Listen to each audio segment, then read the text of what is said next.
Sharia rules regarding loans. Loans may be in any form that is in cash or in commodity. It may be big or small, it may be for personal needs of the debtor or for purposes of the business. The loan shall be given without interest. Since the verbal agreements regarding loans lead to disputes, the Quran has made it obligatory on both the creditor and the debtor to bring the contract of debt into writing in the presence of two witnesses and settle terms and conditions regarding its repayment. According to a hadith, whoever takes a loan with an intention of not returning it is a thief. A debtor is eligible for zakah for discharging burden of his debt.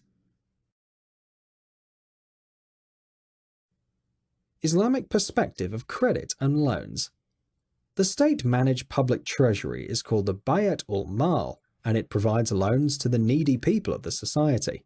For example, the people would do their business with whatever capital and economic sources they have, and they would not be generally too ambitious to expand it with borrowed capital.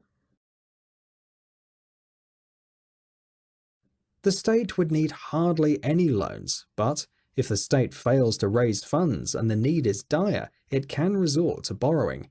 However, the borrowing should be restricted to need only, and loans should be raised preferably from brother Muslim countries, free of interest. Duties of the debtor according to Shariah. Debt should be incurred only when it is unavoidable. It may be incurred to satisfy basic needs or to discharge an essential responsibility. In no case, debt should be contracted for unlawful purposes or for luxurious living. Contract of loan should be reduced in writing in the presence of two witnesses. The debtor has the right to give dictation to the scribe when the contract of the loan is being written. Debt should be taken with a clear intention to pay it back. If a creditor demands for some security in the shape of property or asset, the debtor is bound to provide the same.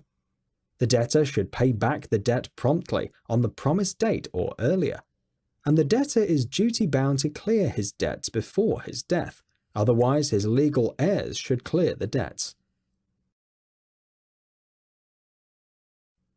Duties of the creditors according to Shariah. The loan should be advanced to a genuinely needy person who requires the loan for genuine needs. When a creditor lends money to someone, he should make a contract in writing with the debtor, settling terms and conditions of the loan and the time for its return. If the debtor has become insolvent and is not in a position to pay back the loan, the creditor is enjoined upon to remit the debt. It is an act of great virtue and it carries many rewards. If the debtor is not able to make full payment, the creditor shall accept payment in installments. The creditor is allowed to use harsh words in case of a solvent debtor who does not repay the loan despite persistent demand, but he is still instructed not to lose his cool. He should kindly treat his debtor and should not injure dignity of the debtor.